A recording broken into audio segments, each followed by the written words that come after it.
जे अशक्य आहे ते शक्य करतील सुप्रीम कोर्ट, अशा लेवलला सुप्रीम कोर्ट गेलेला आहे. शेवटी काय, राम मंदिराचा जो निकाल दिलाय ना, त्याच्या खाली न्यायाधीशांनी आपली नावं नाही लिहिली आहेत असं क्वचित होतं. एकंदर पीठाचा अहवाल असं आहे त्याच्यात. म्हणजे आज परिस्थिती अशी आहे की भारत सरकारने, सत्ता पक्षाने भारतातल्या संविधान मानणाऱ्या, अहिंसा मानणाऱ्या आणि रूल ऑफ लॉ मानणाऱ्या लोकांच्या, आपल्याच नागरिकांच्या विरुद्ध युद्ध पुकारलेलं आहे. या सगळ्या गोष्टी असंवैधानिक होत आहेत, किंबहुना सरकारच असंवैधानिक आहे हे माहीत असताना सुद्धा आपण ते सरकार मानतो. ईव्हीएम हॅक करणं हे अतिशय सहज शक्य आहे. ईव्हीएम हॅक हे म्हणजे संपूर्ण ईव्हीएम गेलं आणि हॅक झालं असं होत नाही. त्यातनं हे लोक मतदार यादीतनंच माणसं नाही गायब करून टाकतात. मूलतः स्वतंत्र स्वायत्त संस्था ज्या आहेत, निवडणूक आयोग, सुप्रीम कोर्ट, मीडिया, या गोष्टी स्वतंत्रच नसताना निवडून आलेलं सरकार हे स्वतंत्र सरकार, संवैधानिक सरकार तुम्ही म्हणू शकत नाही. धन्यवाद. डॉक्टर कुमार सप्तर्षी सर, राज कुलकर्णी माझे मित्र, प्रथमेश पाटील, इतर सगळे इथे युवा सहकारी आणि माझे मित्रमैत्रिणी जे उपस्थित आहेत त्या सर्वांना नमस्कार करतो. खरं तर मला कालपर्यंत आत्मविश्वास नव्हता की मी आज येऊ शकेन, कारण मला फ्लू झाला होता. मी आत्ता सुद्धा खाली गोळी घेऊन आलो आणि म्हणून मी येताना विचारत आलो की आज जेवणात गोड काय होतं म्हणून. कारण जर त्यामुळे भाषण नीट होत नसेल किंवा मांडणी नीट होत नसेल तर पुढचं काय झालं ते नंतर मला सांगा असं सांगून प्रत्येक जण शेजारच्या माणसावर आपली जबाबदारी टाकेल अशी मला एक साधारण भीती वाटते. तर आज 14 जानेवारी होती आणि मला विचारल्याने की काय विषय आपण ठेवावा असा एक प्रस्ताव आला. तर आज म्हटलं संक्रांत पण आहे आणि आज पानिपतचा दिवस पण आहे. तर दोन्ही एकाच वेळेला जुळून आल्यामुळे म्हटलं भारतीय लोकशाहीवर आलेली संक्रांत आणि विरोधी पक्षांचं झालेलं पानिपत अक्षरशः यावरच आपण मांडणी करावी. मला असं वाटतं की मी फार बोलण्यापेक्षा आपण एकामेकांशी बोलणं जास्त महत्वाचं आहे. पण एक मोठी मी मांडणी करतो आणि जी मांडणी मला असं वाटतं की तुम्हाला कळायला किंवा पटायला काही फारशी कठीण नाहीये. पहिली गोष्ट म्हणजे भारतीय लोकशाहीमध्ये आतापर्यंत जेवढे पंतप्रधान झाले किंवा आतापर्यंत जेवढे सत्ता आलं, तर आणीबाणीचा काळ वगळता, आणीबाणी ही घोषित होती आणि त्याच्यावर डॉक्टर कुमार सप्तर्षी सरांशी एवढं कोणीच चांगलं बोलू शकत नाही, कारण ते आणि प्रबीर पुरकायस्था जे आता जेलमध्ये आहेत, कारण ते आणीबाणीत पण जेलमध्ये होते, म्हणजे त्यांना डबल डॉक्टरेट आहे त्याबाबत. तर या काळात सोडून भारतामध्ये सर्वसाधारणपणे एक संवैधानिक चौकट पाळण्याची परंपरा बऱ्याच 16-17 पंतप्रधानांनी राबवली. आणि ती परंपरा अशी होती की पक्ष जरी बदलले किंवा आघाड्या बदलल्या किंवा सत्ता जरी बदलली तरी धोरणं, आपले मित्र कोण, आपले शत्रू कोण, आपल्या देशातल्या, म्हणजे असं नाही की मला असं वाटत नाही की 1947ला स्वातंत्र्य मिळालं, 1950ला आपण राज्यघटना स्वीकारली आणि त्यानंतर लगेच आपल्याला आत्यंतिक स्वातंत्र्याचा अनुभव यायला लागला, असं काही मला नाही वाटत. माझ्या आयुष्यात मी अनुभवलेलं आहे. कारण आता जे झालेलं आहे भारतामध्ये ते महामार्ग आहेत, त्याच्या पायवाटा अगोदरच तयार झालेल्या होत्या, हेही मी पाहिलेलं आहे. त्यामुळे हे काय अशक्य आणि चकित करणारं नव्हतं. पण आता जे झालेलं आहे त्याच्यात सगळ्यात मोठा फरक हा आहे जो फॅसिझम मध्ये नेहमीच असतो, की कुठच्याही प्रकारचा कोड ऑफ कंडक्ट किंवा संविधान किंवा बुक किंवा कोणताही रूल ऑफ लॉ याला मानायचंच नाही आणि त्याच्या पलीकडच्या गोष्टी करायच्या म्हणजे त्या गुप्तपणे करायच्या नाहीत, त्या उघडपणे करायच्या आणि त्याच्यावर उत्तरच द्यायचं नाही. म्हणजे भारताच्या इतिहासामध्ये नरेंद्र मोदी हे पहिले पंतप्रधान आहेत ज्यांनी 9.5 वर्षात एकदाही प्रेस कॉन्फरन्स घेतली नाही किंवा कोणाच्याही प्रश्नाला एकही उत्तर दिलं नाही. किंबहुना अमेरिकेचे अध्यक्ष भारतात आले असताना त्यांना आपली प्रेस कॉन्फरन्स व्हिएतनाममध्ये जाऊन घ्यायला लागली. याहून मोठं लोकशाहीची संक्रांत काय असू शकते. म्हणजे आपण मदर ऑफ डेमोक्रेसी म्हणण्यापेक्षा मदर सिस्टर ऑफ डेमोक्रेसी मोदींनी केलेली जी आहे ती आज अनुभवतो आहे. तर त्या परिस्थितीमध्ये जगत असताना तुम्ही लक्षात घ्या की हे आपण जे आहोत, आपण म्हणजे कोण, की भारताचे नागरिक. तर आपली स्पेस जी आहे ती आपली विरोधी पक्षांबरोबर असते. कारण सत्तेमध्ये असलेला पक्ष, सत्ता पक्ष जे काही करतो त्याच्याबद्दल जे ते संवैधानिक नसेल, ते असंवैधानिक असेल, ते कायद्याच्या राज्यात बसणार नसेल, ते आतापर्यंतच्या प्रेसिडेंट्समध्ये बसणार नसेल, तर त्याला आवर घालण्याचं काम किंवा त्याचा विरोध करण्याचं काम किंवा त्याच्या विरुद्ध रस्त्यावर उतरण्याचं काम. राममोहन रोहिया म्हणाले होते की रास्ते अगर सुनसान हो जाते हैं तो संसद आवारा हो जाती है. तर ते रस्त्यावरचं राजकारण चालू ठेवण्याचं काम हे विरोधी पक्ष करतो. तर त्यामुळे आपण जे म्हणतो, म्हणजे मी आता जेव्हा एक अनौपचारिक असे काही मित्र मैत्रिणी आम्ही बसलेलो इथे आणि बोलणं चालू होतं, तेव्हा असं बोलणं चालू होतं, पण मग म्हणजे नेमकं आपण काय केलं पाहिजे, म्हणजे मग हे विरोधी पक्ष हे का नाही करत आहे. मी म्हटलं की एक्झॅक्टली हा मुद्दा आहे की विरोधी पक्षांनी जागा, म्हणजे ती स्पेस जी आहे आपल्याला जे वाटतं सत्तेच्या विरुद्ध, ती ऑक्युपाय तर केलेली आहे, पण ते करत नाहीये जे आपल्याला वाटतंय. ते जे आपल्याला वाटतं ते करायला पाहिजे ते करत नाहीये. त्यामुळे ते पण पार्टनर्स इन क्राईम आहेत, असं माझं व्यक्तिगत मत आहे. मुळामध्ये असं, म्हणजे डॉक्टर साहेब सांगतील की आणीबाणीच्या काळामध्ये मी अगदीच छोटा होतो, म्हणजे आम्ही गावाला राहायचो, वेंगुर्ल्यामध्ये राहायचो, तर मला आठवतं की आणीबाणी उठल्यावर बाबांनी मला असं खांद्यावर घेऊन मधुदंडवतेंचं रामेश्वराच्या देवळात झालेलं भाषण ऐकायला नेलेलं. मी ऐकलेलं पहिलं भाषण तेच होतं. त्याचा माझ्या मनावर खूप परिणाम झाला. त्यात मधुदंडवतेंनी जॉर्ज फर्नांडिसांचा कसा जेलमध्ये छळ झाला हे सांगितलं. तेव्हा मला पहिल्यांदा कळलं की माणसाचा छळ होतो आणि जेलमध्ये छळ होतो म्हणजे काय. तर त्यानंतर आत्ताची म्हणजे त्यानंतर ते सगळं गेलं, नंतर जनता पार्टीचं सरकार आलं, ते गेलं, नंतर अनेक घटना देशात घडल्या आणि नंतर आपण लोकशाही गृहीत धरली, म्हणजे मी सुद्धा, असं मला वाटतं काही प्रमाणात. आणि अचानक लक्षात आलं की तो जेल, ते छळ सगळं चालू आहे, असू शकतं.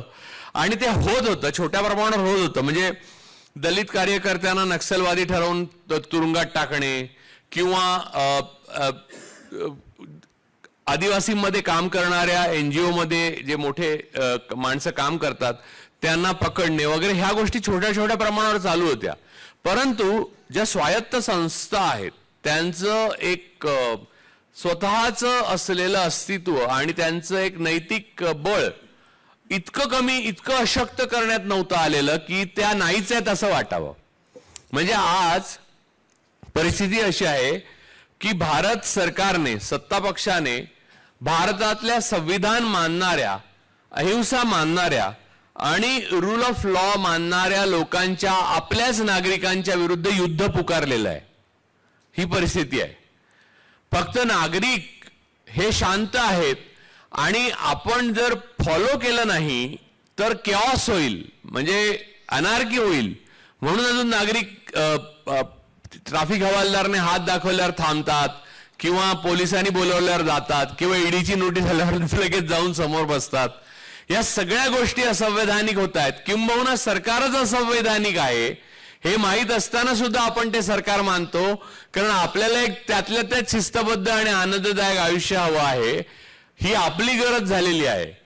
म्हणजे या सरकारच्या बाबतीत निश्चितपणे आपण म्हणू शकतो, म्हणजे महाराष्ट्रातल्या तर नक्कीच म्हणू शकतो, भारतातल्या पण म्हणू शकतो, त्याच्यावर मी नंतर येतो, की बहुतेक पद्धतीने, अनेक पद्धतीने ते असंवैधानिक आहे. मूलतः स्वतंत्र स्वायत्त संस्था ज्या आहेत, निवडणूक आयोग, सुप्रीम कोर्ट, मीडिया, या गोष्टी स्वतंत्रच नसताना निवडून आलेलं सरकार हे स्वतंत्र सरकार, संवैधानिक सरकार तुम्ही म्हणू शकत नाही. शिवाय पुलवामाचं जे झालं 19 साली, तेव्हा फर्स्ट टाइम वोटर क्या वोट दे सकता है क्या अशी मतं मागणारं विधान केलं की इलेक्शन कमिशनने त्याच्यावर बंदी आणायला पाहिजे. मला आठवतं की इलेक्शन कमिशनने बाळा ठाकरेंवर 6 वर्षाची बंदी आणली होती. त्यांना मतदान पण, ते उभे राहायचे नाहीत पण त्यांना मतदान करायचा हक्क होता, तो काढून घेतला होता 6 वर्ष त्यांच्याकडनं, काहीतरी धार्मिक विधान केल्यामुळे. तर आता तो हैदराबादला जर राजा सिंग वगैरे जी भाषणं करतात ते बघता बाळासाहेब पुण्यात्मे वाटतात मला. तर ते म्हणजे अगदीच मऊ होते असं वाटतं आणि मवाळ होते. आणि म्हणजे वैशिष्ट्य हेच आहे बरं का, हिंदुत्ववादी राईट विंग फॅसिझमचं, ब्राह्मणवाद आणि फॅसिस्ट हे एकत्र झालेले जे काय रसायन आहे त्याचं वैशिष्ट्य हेच आहे की नवा आला की अगोदरचा बरा वाटतो. तर या क्रमानेच आपण पुढे आलेलो आहोत इथपर्यंत. म्हणजे एकीकडे आपल्याला वाजपेयी आवडायचे, मग अडवाणी आले, मग वाटायचं की अडवाणी पुढे वाजपेयी फारच ग्रेट माणूस, मग मोदी आले, मग आता आपल्याला वाटतं अडवाणी किती चांगला माणूस होता खरं तर. आता याच्या पुढे काय येते तुम्ही लक्षात घ्या त्याच्यावरून. म्हणजे किती भयंकर संक्रांत आपल्यावर आलेली आहे, पहिली गोष्ट. दुसरी गोष्ट अशी की मगाचा मुद्दा परत जोडून घेतो की संवैधानिकरित्या म्हणजे अशोका युनिव्हर्सिटीच्या असिस्टंट प्रोफेसरने एक पूर्णपणे स्टॅटिस्टिक्सवर आधारित असा थिसिस लिहिलेला आहे आणि 2019च्या निवडणुका कशा मॅनिप्युलेट झाल्या होत्या ह्या संपूर्ण रचनेवर त्याने तो पूर्ण थिसिस लिहिला. तो थिसिस जसा प्रसिद्ध झाला, जसा अशोका युनिव्हर्सिटीने डिसोन केलं की या थिसिसला आम्ही पाठिंबा देत नाही, तेवढं केल्यावर त्यांना टेन्शन पूर्ण झालं नाही, भागलं नाही, त्यांनी त्यांना काढूनच टाकलं. आणि तो थिसिस मात्र अजून आहे गुगलवर, तुम्ही डाउनलोड करून बघू शकता. थोडा कॉम्प्लिकेटेड आहे संख्याशास्त्राचा असल्यामुळे, कारण अख्खी भारतीय जनता पार्टी आणि मोदींचं सरकार हे संख्याशास्त्राला फार घाबरतं. कारण खरे आकडे जर बाहेर आले तर समस्या निर्माण होतील हे त्यांना पूर्ण माहिती आहे आणि खऱ्या आकड्यांना आव्हान जगातलं काहीच देऊ शकत नाही. म्हणून जनगणना पण पहिल्यांदाच आपल्याकडे बऱ्याच जवळपास शतकापेक्षा जास्त शतक, साधारण 21 पासून आतापर्यंत ना, बरोबर ना, 21ला पहिली झाली ना, 31 पासून आतापर्यंत पहिल्यांदा एक कोविडच्या निमित्ताने जनगणना झाली नाही, ती नाहीच झाली आता. म्हणजे आता आपण जवळपास ब्रिटिश पूर्व काळामध्ये जसे जगत होतो तसे जगतोय. म्हणजे जसं जमेल तसा कायद्याचा आधार, जेव्हा जमणार नाही तेव्हा कायदा सोडून द्या, जी नोटीस येईल त्याला फेस करा. आजचा दिवस गेला की सुटलो. आणि ही गोष्ट सगळ्यात भयानक यातली गोष्ट ही आहे की आपल्याला विरोधी पक्ष अस्तित्वात नाहीये असं वाटतंय. म्हणजे तुमच्यापैकी किती जणांना वाटतंय मला माहित आहे, पण आपल्याला सर्वांना वाटत असावं अशी माझी खात्री आहे. कारण मला जिथे जिथे मी जातो तिथे वाटतं, पण मग विरोधी पक्ष का नाही विरोध करत असं विचारतात. विरोधी पक्ष विरोध करतात. विरोधी पक्ष काळी फीत लावून राजघाटावर जाऊन उभे राहतात. मी एकदा विचारलं की स्वतः महात्मा गांधी जेव्हा हयात होते तेव्हा ते किती वेळा काळी फीत लावून गोपाळकृष्ण गोखलेंच्या स्मृतीस्तंभाकडे जाऊन उभे राहिले होते? एकदाही नाही. गोपाळकृष्ण गोखले ते गुरु होते, पण ते चंपारण्याला गेले, जिथे प्रश्न आहे तिथे गेले, त्यांच्या मूर्तीकडे जाऊन उभं राहणं त्यांचं शिकवण नाहीये. ते साबरमतीला गेले, त्यांनी ग्वालियर टँकवरनं करो वा मरो सांगितलं. म्हणजे याचा अर्थ शिकवणीच्या बाबतीमध्ये आपल्या विरोधी पक्षांना हे कळलेलं आहे की आपण लढा उभारायचा तर कसा उभारायचा. आणि याचं एक मुख्य कारण आहे आणि ते लेजिट कारण आहे. ते कारण असं आहे की आतापर्यंत 75 वर्षाच्या 70 वर्ष असं झालं की तुम्ही बुद्धिबळ खेळायला बसल्यावर एकंदर बुद्धिबळच खेळलं जायचं. इंदिरा गांधींच्या आणीबाणीच्या काळात सुद्धा आम्ही नाही जा बुद्धिबळ खेळणार असं सांगण्यात आलं तुम्हाला. आता या सरकारने 9.5 वर्षात काय केलं की आम्ही बुद्धिबळ खेळणार किंवा खेळणार नाही काही नाही सांगितलं. तुम्ही बुद्धिबळ खेळत राहा, आम्ही तोपर्यंत बॉक्सिंग खेळतो असं त्यांनी चालू ठेवलं. त्यामुळे या बाजूच्या लोकांना कळेना की नियम काय आहेत, बॉक्सिंगचे नियम लावायचे का बुद्धिबळाचे. बरं, बॉक्सिंगच्या नियमाने आपण खेळलो तर सरकार विरुद्ध बंड होतं, पण सरकारने आपल्या विरुद्ध जर बॉक्सिंगच्या नियमाने केलं तर ते संविधानिक होतं. तर या पेचामध्ये सापडलेलं आहे. आता त्यातला अजून एक घटक आहे टेक्नॉलॉजीचा. पुरोगामी लोकांनी नेहमीच सायन्सला पाठिंबा दिला. शास्त्र, सायन्स ही अत्यंत महत्वाची गोष्ट मानली, मूलभूत गोष्ट मानली. आपण नेहमीच विज्ञानावर आधारितच जीवन जगण्याचा प्रयत्न केला, जेवढे पुरोगामी लोक आहेत त्यांनी. आणि जेवढे प्रतिगामी आहेत, राईट विंगर आहेत, उजव्या विचारांचे आहेत, भाजपचे, संघाचे लोक, त्यांनी नेहमी विज्ञानविरोधी विचार प्रसारित केला. म्हणजे सांगतो, भाकरानंगलचं जेव्हा धरण आलं तेव्हा नेहरूंना श्यामाप्रसाद मुखर्जी म्हणाले, अरे धरणातल्या पाण्याने जर वीज निर्माण केली तर शेतकऱ्यांना ते पाणी अशक्त मिळेल, मग शेतकऱ्यांची शेती बरोबर होणार नाही, त्यातली वीज निघून गेलेली असेल. तर ही यांचं विज्ञान, तेच आजपर्यंत चालू आहे. तर मुद्दा असा आहे की पण पहिली भाग ट्रॅजेडी आहे. जसं मार्क्स म्हणाला होता की history repeats itself. First time it is tragedy but second time it is farce. नंतर काय झालं, नंतर पुरोगाम्यांनी सायन्स तर आपलं मानलं पण टेक्नॉलॉजी हँडल करायला नकार दिला आणि प्रतिगाम्यांनी टेक्नॉलॉजी आपल्या हातात घेतली. म्हणजे त्या सायन्सने निर्माण केलेली जी तंत्रज्ञान होतं, म्हणजे IT असो, फेसबुक असो, अल्गारिदम असो, त्याचे ट्विटर असो किंवा आता वेगवेगळे प्लॅटफॉर्म्स जे आले त्याचे अल्गारिदम कसे हलतात, ही टेक्नॉलॉजी त्यांनी प्रचंड मोठ्या प्रमाणावर वापरली. भले त्यांचा सायन्सवर विश्वास नाही, त्यांचा टेक्नॉलॉजीवर विश्वास आहे, आणि पुरोगामी लोकांचा सायन्सवर विश्वास आहे पण टेक्नॉलॉजी कशाला. म्हणजे मला इतके माझे मित्र माहिती आहेत, मी आता नाव नाही घेणार, की म्हणतात की ते यार ट्विटर बिटर नको रे, सरळ कागदावर लिहून काढतो मी. तर मुद्दा असा आहे की इथे हा जो पॅराडॉक्स आहे हा भयानक ठरला. या क्रॉसरोडवर हा पॅराडॉक्सने म्हणजे असं आहे की अख्ख्या इलेक्शन म्हणजे रशियाने असो किंवा इस्रायलने असो ज्या ज्या देशात रीक केल्या फिरवल्या ते टेक्नॉलॉजीच्या जोरावर फिरवल्या. आणि आपले जे सत्ता पक्ष आहे त्याला इस्रायल मधल्या सत्ता पक्षाचा सरळ पाठिंबाच आहे. आपल्या देशातल्या स्वतंत्र सार्वभौम नागरिकांवर पेगॅसस लावण्याचा कोणत्याही कायद्याने किंवा संविधानाने अधिकार नसताना पेगॅसस लावणारं सरकार हे ईव्हीएम पवित्रपणे आणि अगदी नीटपणे पूजा करूनच वापरेल ही ग्वाही देणारी माणसं जेव्हा मला भेटतात तेव्हा मला मोठं आश्चर्य वाटतं.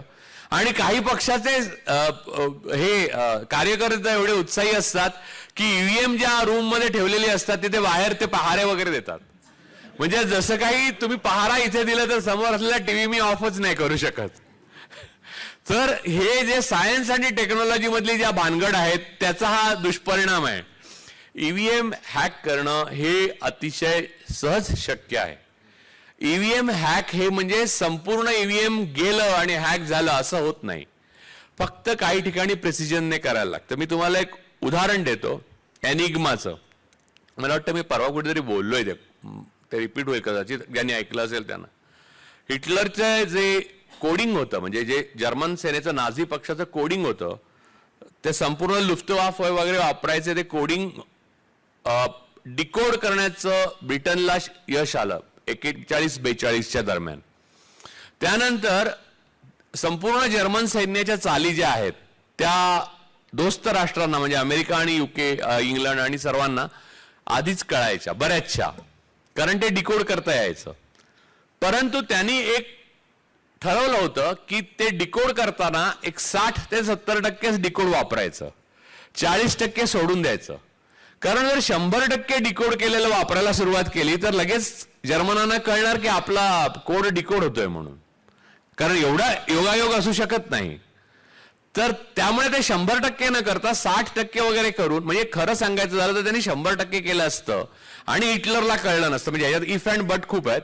तर 2 वर्ष अगोदरच युद्ध संपलं असतं, दुसरं महायुद्ध.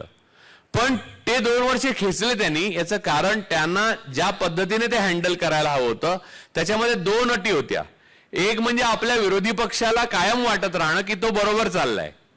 तर आपल्याकडे एक्झॅक्टली म्हणजे ईव्हीएमच्या बाबतीत हीच रणनीती अवलंबली जाते की लक्षात घ्या की आता मध्य प्रदेश, मी स्वतः गेलेलो, छत्तीसगड, भोपाळ, मध्य प्रदेश, राजस्थान, छत्तीसगड आणि मध्य प्रदेश काँग्रेस हरणं शक्य नव्हतं. त्याच्या अगोदर आरजेडी बिहार हरणं शक्य नव्हतं. त्या अगोदर गुजरातमध्ये 150च्या वर जागा येऊच कशा शकतात. अँटी इन्कम्बन्सी इतक्या वेळेला आहे. एवढंच नाही तर मागच्या वेळेला काँग्रेसलाच 77 मिळालेल्या. जवळपास काँग्रेसचं बहुमत केवळ शरद पवार आणि राष्ट्रवादी काँग्रेसने उमेदवार उभे नसते केले तर मागच्या वेळेच्याच विधानसभेत काँग्रेस निवडून आली असती. तर मुद्दा असा आहे की ह्या सगळ्या सीट्स कशा बदलतात तर प्रिसिजन. म्हणजे आता मध्य प्रदेश, राजस्थान आणि छत्तीसगडचं उदाहरण घेऊ. प्रायोरिटी त्यांना छत्तीसगड होती, राजस्थान होती आणि मध्य प्रदेश होता. त्याची कारणं पण आहेत, पण ती कारणात आपण आधी जाऊया नको. त्यांची मतं प्रिसिजनने हल्ली आहेत. म्हणजे कसं, बसपा मायावतींची मतं जी आहेत आणि अन्य म्हणजे अदर्स ही मतं थेट बीजेपीला मिळाली. म्हणजे अगदी स्लाइस ब्रेडची जाते तशी त्या बाजूला गेली. असं मत बदलू शकत नाही. म्हणजे बॅलॉट बॉक्समध्ये तुम्ही केलं तर एकत्र केलेली मतं तुम्ही पळवू शकता, पण असं प्रिसिजनने बदलवू नाही शकत. त्याला मशीन, मेकॅनिकल ब्रेन आणि मेकॅनिकल हँडलर लागतात. म्हणजे ही सगळी गोष्ट जी आहे अशाच्या अशी गेली. काँग्रेसची मध्ये 10 लाखांनी वाढली आहेत तिन्ही राज्यात मिळून, पण काँग्रेस नंबर्स मध्ये पराभूत आहे. याचं कारण तो स्लाइस बरोबर हलवला की सगळं बाकी हे हलतं एक लक्षात आलं. दुसरं तुम्ही म्हणाल तेलंगणामध्ये काँग्रेसने केसीआरला हरवलं कारण बीजेपीचा तिथे क्लेम नव्हता. पंजाबमध्ये आप पार्टीने काँग्रेसला हरवलं कारण तिथे बीजेपी येणारच नव्हती. म्हणजे त्यांनी जर ठरवलं असतं तर ईव्हीएमच्या द्वारे ते येऊ शकले नसते, कदा येऊ शकले असते, पण मग खात्रीच झाली असते की ईव्हीएमने हॅक करता येतं. ते स्पेस तुम्ही सोडून तुम्ही खेळत राहणं आवश्यक आहे. आणि केंद्रामध्ये काही झालं तरी आपली सत्ता जाऊ द्यायची नाही ही काळजी घ्यायची, म्हणजे राज्यामध्ये काही करता येतं. कारण राज्यपाल हाच मुख्यमंत्र्यापेक्षा जास्त म्हणजे असंवैधानिक सगळंच करायचं. तर राज्यपालाला जे अधिकार नाही ते अधिकार राबवून राज्यपाल आज राज्य करतायत. महाराष्ट्रात तुम्ही बघितलं 12 आमदारांना अखेरपर्यंत कोश्यारींनी हे दिलं नाही, मान्यता दिली नाही. राहता विरोधी पक्ष. आता विरोधी पक्षाच्या बाबतीमध्ये आतापर्यंत मला 2 गोष्टी कधीच कळलेल्या नाहीत. सीए एनआरसीचं आंदोलन झालं, शेतकऱ्यांचं आंदोलन झालं, नोटबंदी झाली तेव्हा भयंकर आक्रोश होता, 150 लोक मेले त्या लाईनमध्ये. शेतकऱ्यांच्या आंदोलनात 700 शेतकरी शहीद झाले. ड्रायव्हरांचं आंदोलन, त्याचं शेतकऱ्यांचं आणि ड्रायव्हरांचं आंदोलन यशस्वी झालं. बाकी आंदोलन आपापल्या पद्धत JNU मध्ये आंदोलन झालं. या सगळ्यामध्ये लोकांनी आंदोलन केलं, विरोधी पक्षांनी आंदोलन केलेलं नाहीये. पूर्वी विरोधी पक्ष करत असत. एवढंच नव्हे तर 4-2 ट्विट एखाद्या पक्षाने टाकले असतील किंवा एखादा नेता भेटायला गेला असेल, या पलीकडे विरोधी पक्षाचा त्या आंदोलनामध्ये नगण्य सहभाग होता. याचा अर्थ विरोधी पक्षांनी आंदोलनांचा आता आपल्याला एकतर जमणार नाही हे मान्य केलंय किंवा आंदोलनाने काही बदल होणार नाही यावर त्यांचा विश्वास बसलाय, किंवा ते मिळालेले आहेत. किंवा असं आहे की वेस्ट इंडिया कंपनी म्हणजे हिज हायनेस लॉर्ड अडानी यांच्या नेतृत्वाखाली जे 70% भारताला गिळंकृत करण्यात आलेलं आहे, तर त्यात विरोधी पक्ष पण सामील आहे, हे तर मानायला पाहिजे. यातलं काहीतरी एक सत्य असलं पाहिजे.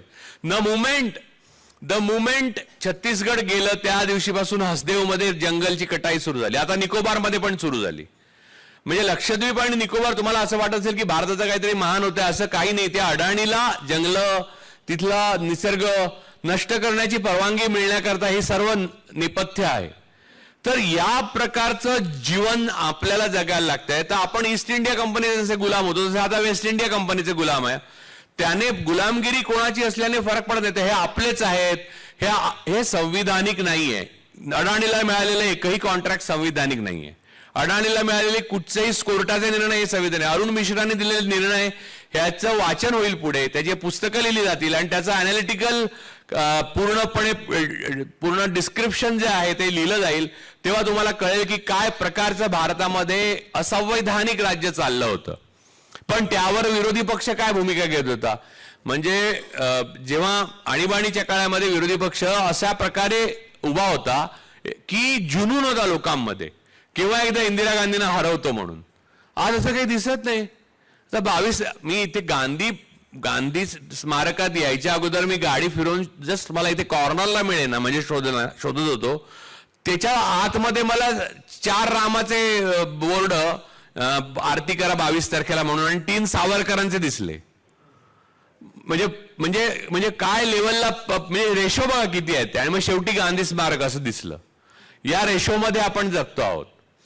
मूळ मुद्दा हा आहे की विरोधी पक्षांचं हे अचानकच नाही झालेलं.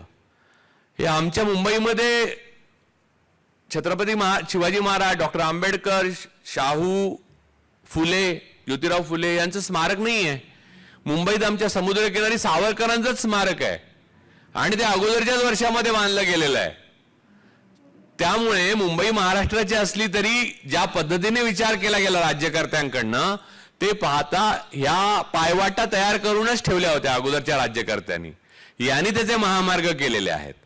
त्यामुळे आता पेच हा आहे की लोकशाही 2024ला आपण म्हणजे शेवटचा तो फासा टाकतात ना, द्रौपदी लावली आता मी, तशी आता शेवटचा फासा द्रौपदीवर जाणार म्हणजे लोकशाहीवर. आणि तो फासा मला वाटत नाही की तो विरोधी पक्ष म्हणजे विरोधी पक्षाला युधिष्ठिर मानण्याचं काही गरज नाहीये, पण विरोधी पक्षाच्या बाजूने जाईल असं मला वाटत नाही. कारण त्यांच्यात कोणत्याही प्रकारचं समन्वय, कोणत्याही प्रकारचं कोऑर्डिनेशन, कोणत्याही प्रकारचं भारतीय जनतेमध्ये जुनून निर्माण करण्याची शक्ती ही झालेली दिसत नाही. काँग्रेसच्या बाबतीत म्हणाल तर काँग्रेस यात्रा काढते आहे. पहिली यात्रा फार यशस्वी झाली आणि फार चांगलं झालं.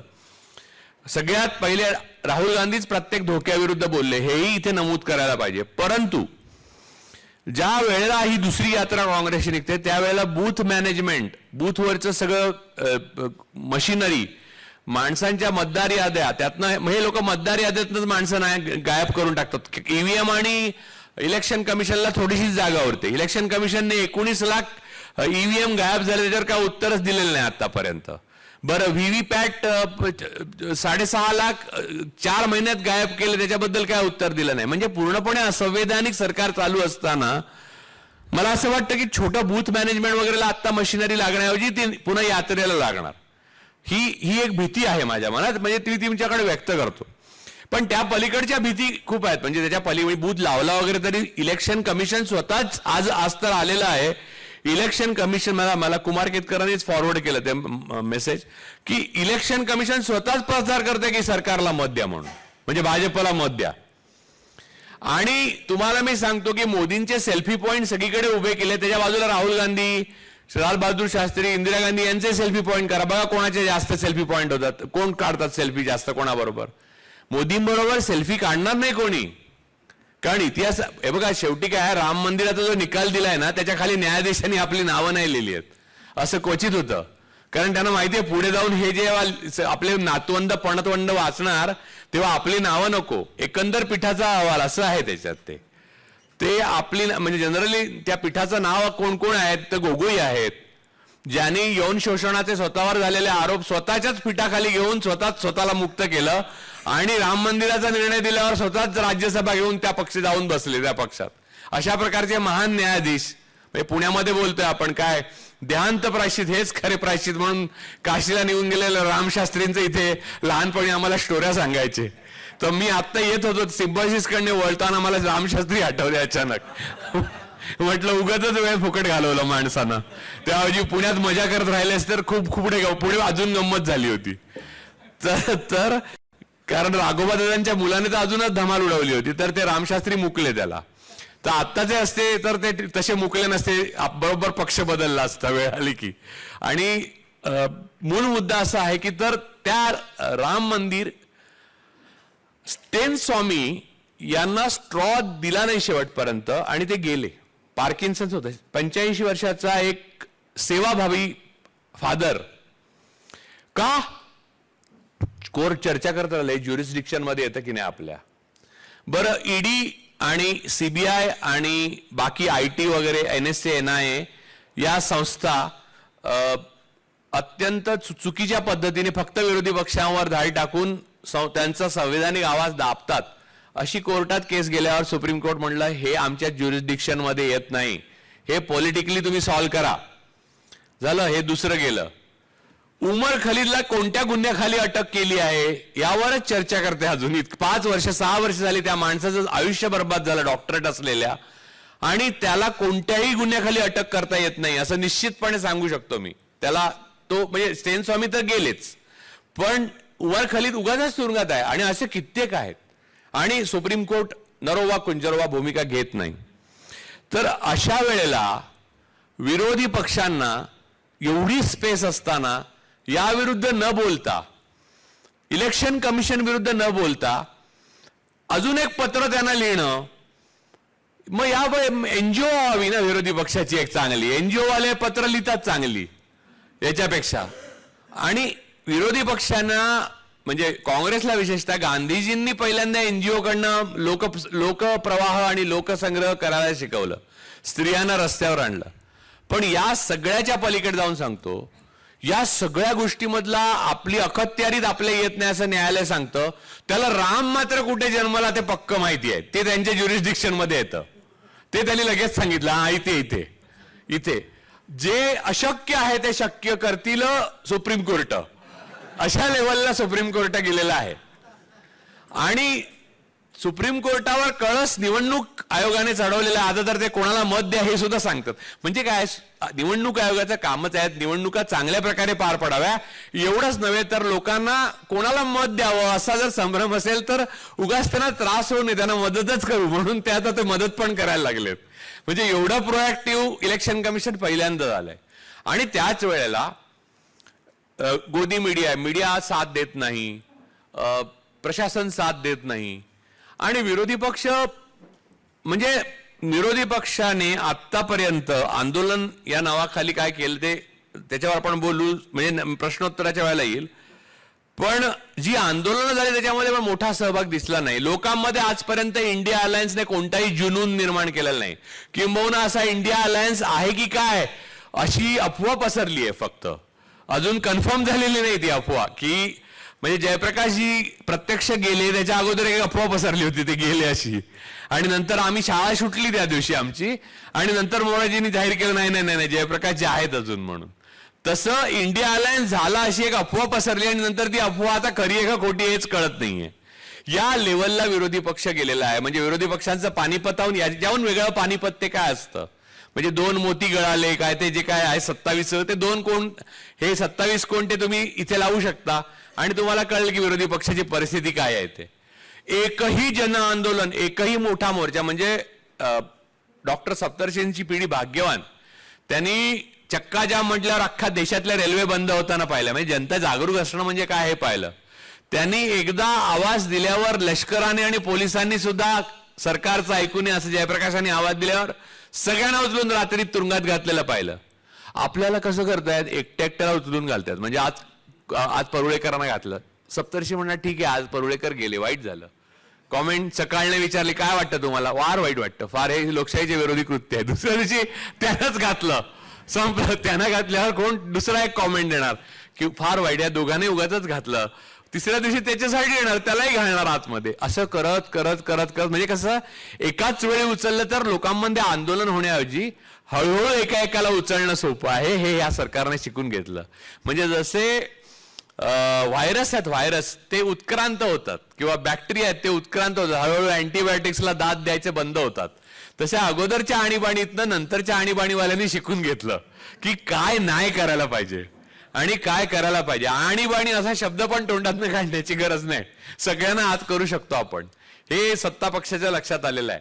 आणि भारत असंवैधानिक रीतीने चालणारा देश आहे हेही त्यांच्या लक्षात आलं होतं एवढ्या 70 वर्षामध्ये. फक्त थोड्या थोड्या ठिकाणी चालत होता तो असंवैधानिक रीतीने. यांनी पूर्ण खुला करून दिला अडाणीला की का हवं ते घ्या, पोर्ट पाहिजे सगळे पोर्ट तुमचे, की एअरपोर्ट पाहिजे सगळे एअरपोर्ट तुमचे, लक्षद्वीप पाहिजे तेही तुम्हालाच घ्या, तुम्हाला एसीसी कंपन्या पाहिजेत घ्या. म्हणजे आधी एजन्सी जातात, ज्यांच्या मालकीच्या त्या बनलेल्या मोठ्या कंपन्या त्यांचे हात पिरगाळतात मालकांचे, त्या ते घाबरतात, ते हक्क सोडतात, अडाणी ताब्यात घेतात. अडाणीने टेंडरही भरलेलं नसतं. म्हणजे ही वेस्ट इंडिया कंपनी आहे थोडक्यात, बरोबर. आपण त्याचा आता गुलाम आहोत आणि अजून गुलाम होण्याकडे चाललेलो आहोत. आणि विरोधी पक्ष याच्यावर काही करत नाही. 2024 मध्ये शेवटचा फासा जेव्हा शकुनी टाकेल, शकुनी कोण असं विचारू नका मला, पुण्यातल्या लोकांना आधी माहिती असते या गोष्टी सगळ्या. तर तो फासा शेवटचा जेव्हा टाकेल शकुनी, तेव्हा द्रौपदीचं वस्त्रहरण नक्की आहे, म्हणजे लोकशाही बंद. त्यानंतर तुम्हाला एका कोलॅटरल डॅमेज, अर्थात हे सगळं नष्ट होईल का तर होईल, पण कोलॅटरल डॅमेज मधनं जायला लागणार. म्हणजे आपलंही डॅमेज तेवढंच होईल. जो सुंदर एक चांगला देश बनवला होता नेहरूंपासूनच्या सगळ्या पंतप्रधानांनी आपापल्या पद्धतीने त्यात भर घातली होती, ज्या PSU उभ्या केल्या होत्या ज्या आता अडाणीच्या मालकीच्या आहेत. तर त्या गोष्टी म्हणजे लाईट लावला तर अडाणी, फॅन लावला तर अडाणी, कोळसा घेतला तर अडाणी, एअरपोर्टला पळून जायचं ठरवलं तरी अडाणी, पोर्टवरनं माल पाठवायचा झालं तरी अडाणी. म्हणजे तुम्हाला म्हणजे त्याचं आडनावच बरोबर आहे, ते जनतेच्या समानार्थीच झालं. मराठीमधल्या जनतेच्या समानार्थी जर कोणतं आडनाव असेल तर अडाणी हेच आहे. एवढा आपल्या स्वातंत्र्याबाबत अडाणी असलेली जनता त्याला अडाणीच पाहिजे. या पद्धतीने आज आपण पूर्णपणे गोत्यात आलेलो आहोत. ही स्थिती आहे. मी निराश करण्याची माझी आज अजिबात इच्छा नाही. आज खरं तर संक्रांतीचा दिवस आहे, पण पुण्यामध्ये आज शोक मानतात, त्यामुळे मी असं बोललो. पुण्यामध्ये जर आज आनंदाचा दिवस मानत असते तर मी वेगळं बोललो असतो. तर मुद्दा असा आहे, यातला विनोदाचा भाग वगळता सुद्धा हे अत्यंत गंभीर आहे. मी जे बोलतो त्याला लॉजिकली अजिबात असत्य नाही. ईव्हीएम बाबत तुम्ही शंकाच बाळगू, जे म्हणतात ना ईव्हीएम हॅक होत नाही, ते लोक आहेत ज्यांनी कोविड काय तो कोविड असं करून आधी बोलले आणि नंतर गेले ते त्या कोविडमध्ये. कळलं? त्यामुळे ईव्हीएम 100% हॅक होऊ शकते आणि ती हॅक होते. पेगॅसस लावलं जाऊ शकतं आणि पेगॅससची ताकद काय आहे हे तुम्ही एखाद्या जाणकाराकडनं समजून घ्या. भारतात, अमेरिकेत अनेक IT प्रोफेशनल आहेत, सिलिकॉन व्हॅलीमध्ये आपले मित्र आहेत, ते आत्ता करून दाखवायला तयार आहेत. भानुप्रताप सिंग आणि ते दुसरे वकील आहेत, त्यांनी तर मोर्चा उघडला. ते म्हणतात 50 ईव्हीएम आम्हाला द्या, आम्ही करून दाखवतो. म्हणजे करून दाखवणारे आता इतकेच लोक तयार झालेले आहेत की मला असं वाटतं की घरोघरी ईव्हीएम कारखाने निर्माण होतील आणि माझी ईव्हीएम म्हणजे तेलगी स्कॅम सारखा एक स्कॅम होईल की इथून ईव्हीएम माझ्या घरनं जातात बरं का आज. म्हणजे जस घरोघरी तांदूळ नेत आहेत, घरोघरी धागे नेत आहेत, तसं काही दिवसांनी घरोघरी ईव्हीएम नेतील बीजेपीचे लोक. अशी परिस्थिती निर्माण झालेली आहे आणि त्या ईव्हीएमद्वारे आधीच ठरलेलं असणारे कोण निवडून येणार आहे ते, त्यामुळे तो आलेलाच असेल आणि त्याने तिकडे आधी लाडू वाटायला सुरुवात केलेलीच असेल. तर या पण ते लाडू तिळगुळाचे नसतील, म्हणजे आधीच सांगतो. तर या प्रकारचं, कारण गोड बोलायचे प्रश्न नाही ना, नंतर काय गोड बोलण्याची गरज नाही. तर या प्रकारच्या भयावह अवस्थेला भारत येऊन पोहोचण्याचं कारण म्हणजे आपण स्वातंत्र्य गृहीत धरलं, आपण संविधान गृहीत धरलं. आणि डॉक्टर मनमोहन सिंगांनी एका भाषणात म्हटलं होतं की सोव्हिएत युनियन सारखा देश कोसळतो, त्यामुळे भारतासारख्या देशाने हे प्रगती कायम चालू राहणार. जेव्हा त्यांनी गरिबी रेखेच्या वरती एवढी माणसं आणली होती तेव्हा त्यांनी म्हटलंय भारतासारखा देश कायम चालू राहील आणि तो कायम लोकशाही राहील, या भ्रमात राहू नका. त्याच्यासाठी तुम्हाला जागरूक राहायला लागेल, विरोधी पक्षाला टाईट करत राहायला लागेल सत्ताधाऱ्यांना. तर तेव्हा आपण मनमोहन सिंगांची नक्कल केली आणि आता जे नंतर पंतप्रधान झाले त्यांची नक्कल करायचं स्वातंत्र्य तुम्हाला आहे, पण त्यानंतर तुम्ही कुठे होता, तुम्ही काय करता हे कोणालाच कळणार नाही. तर या पार्श्वभूमीवर आज आपण जवळपास 8 दिवस अगोदर त्या घटनेच्या आहोत ज्या घटनेने भारताच्या स्वातंत्र्योत्तर काळाची एक मोठी कूस बदलली. ती म्हणजे बाबरी मशीद पाडण्यात आली. ते महान जे न्यायमूर्ती होते त्यांनी बाबरी मशीद पडणे हा गुन्हा मान्य आहे हे मान्य केलं, पण ती कोणी पाडणारा गुन्हेगार होता हे सांगितलं नाही. ते म्हणले गुन्हेगार कोण नाही, पण त्या गुन्हा आहे. म्हणजे मशिदीने आत्महत्या केली, बाबरी मशिदीने. त्या जागी 8 दिवसांनी, म्हणजे त्या जागी म्हणजे तिथून 3 मैलावर, पण गंडवागंडवीमध्ये हे 3 मैल वगैरे काहीच नाही. तर तिथे मंदिर आता बनणार आहे 22 तारखेला आणि त्यासाठी अहमहमिकेने पुन्हा आमच्या बिल्डिंगमध्ये सगळीकडे असे नागरिक जात आहेत आणि अक्षता देतात. आणि मी म्हटलं हे मागितलं होतं का मी? ते म्हणले नाही. मग का आणलं? तो माझा मित्रच आहे, अर्थात चेअरमनच आहे बिल्डिंगचा, तो चांगले 5-10 लोक आलेले. आणि नाही देवाचं आहे असं नका करू. मी म्हटलं देवाचं असो नाही तर सैतानाचं, हे घ्यायचं आणि परत जायचं. पण 90% लोक काय विचार करतात, आपले शेजारी आहेत, आपले लोक आहेत. आपण गेले 70 वर्ष असाच विचार करत आलो. जे व्हॉट्सअपवरचे 20 काका आता निर्माण झालेत ना, ते आपले सकाळी फुलं तोडणारे होते पूर्वी.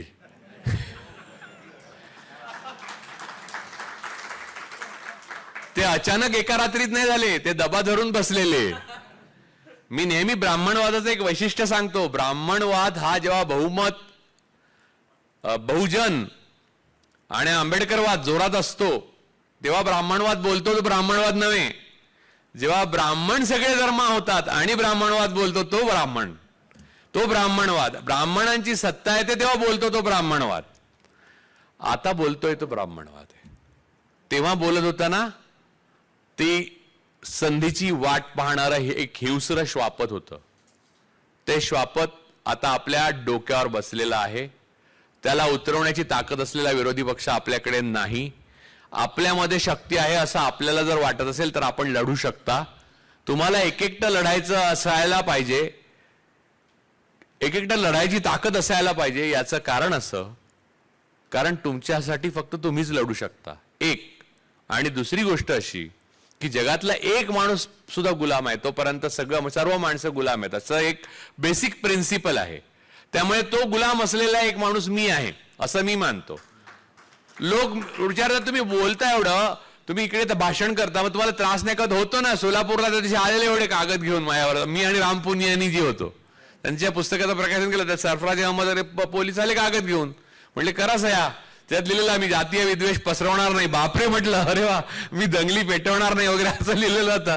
म्हटलं अरे वा, आपण एवढं हे कधी केलं एवढं आपण अगोदर. त्यांना म्हटलं मी सर असं कधी केलेलं नाहीये हो, किंबहुना हे असं होऊ नये म्हणून आम्ही इथे बोलायला आलोय, मी आणि रामपुणे आम्हाला करू द्या. नाही म्हटलं ही फॉर्मॅलिटी आहे, साधी एक सही पाहिजे. म्हटलं नाही, पण म्हटलं चेकवर पण एक साधी सहीच लागते, असं काय करता तुम्ही म्हटलं. तर ते म्हणले नाही, पण आम्हाला वरिष्ठांना तोंड द्यावं लागतं. मी म्हटलं तुम्हाला वरिष्ठांनाच तोंड द्यायला लागतं, मला स्वतःला तोंड द्यायला लागतं. मी नाही करणार सही म्हटलं. तुम्ही अरेस्ट करा, तुम्ही गोळ्या घाला, नाही करणार. मग राम पुनियांनी पण म्हणले मी पण नाही करणार सही. आणि मी म्हटलं ते टाका अजून, मी दरोडे घालणार नाही, मी बलात्कार करणार नाही, आणि तुम्हीच काय ते लिहा खाली त्याच्यानंतर. तर त्यांनी लिहिलं की परुळेकर आणि पुनियान यांनी सही करण्यास नकार दिला आणि म्हणले आणि ते संपलं. मुद्दा असा आहे की काळ मोठा कठीण आहे. तुम्ही जर स्वतःकरता लढू शकत नसाल तर तुमच्याकरता कोणी लढायला तयार नाहीये. आणि तुम्ही एखाद्या माणसावर, उमर खलीद आहे ना आतमध्ये, तर आज आपण लाडू खायला काय हरकत नाही. तो आहे उमर खलीद. कोण उमर खलीद, आपला काय संबंध. म्हणून तिळगुळाचे लाडू 5 तोंडात टाकत असाल तर लक्षात घ्या की तो दिवस दूर नाही. जी कॉन्क्रीट सारखी जी जेलमध्ये पोळी मिळते ना, साकेत गोखलेल्या लोकसभेत सांगितलं, राज्यसभेत सांगितलेली, ती तुम्हाला पण मिळणार आहे. त्यामुळे आजच त्या उमरसाठी तुम्ही उभे राहा, तर तुम्ही उभे राहिलेले बघून बाकी उभे राहतील. विरोधी पक्षाकडनं अपेक्षा करू नका. विरोधी पक्ष हा ऑक्युपाय स्पेसवाला झालेला आहे. विरोधी पक्षांनी जे करायला पाहिजे ते कम्युनिकेशनच नाहीये विरोधी पक्षाचं. आमच्याकडे अक्षता घेऊन आणि दोरे घेऊन आणि रामाचं ते काय ते मंदिर काय केलंय त्याचं हे घेऊन, म्हणजे रामाचं नाहीच आहे ते, राम तिथे असतच नाही. राम शेवटी आपल्या मनात असतो. ते सगळं घेऊन येतात. विरोधी पक्षाचा एकही माणूस हे चुकीचं आहे सांगायला कधी आलेला नाहीये. हे आले होते ना ते चुकीचे होते बरं का सांगायला, एक तरी शिरत आणून माणूस आला असताना तरी मानलं असतं. मला अख्ख्या भारतात एक माणूस दाखवा एका पक्षाचा की जो ह्यांच्या मागोमाग जाऊन सांगतोय की हे चुकीचं सांगतात, हे चुकीचं सांगतात, हे देवाचा काय संबंध नाहीये. नाही, इथेच खरा पराभव सुरू झालेला आहे आणि इथेच पराभव पूर्ण पण झालेला आहे. त्यामुळे 2024च्या निकालांची वेगळी वाट बघण्याची गरज नाही. संक्रांतही हीच आहे आणि पानिपतही हेच आहे. ह्याची अखेर आपल्याला बलिदान दिल्याशिवाय होणार नाही हे लक्षात ठेवा. रक्त, घाम आणि अश्रू तिन्हीही द्यावे लागतील, तेव्हाच ह्याची अखेर होईल. आता आपण कोलॅटरल डॅमेज झाल्याशिवाय ह्या अंधाऱ्या बोगद्यातून वापरत जाऊ शकत नाही. एवढं सांगतो आणि मी थांबतो. जय भीम, जय हिंद.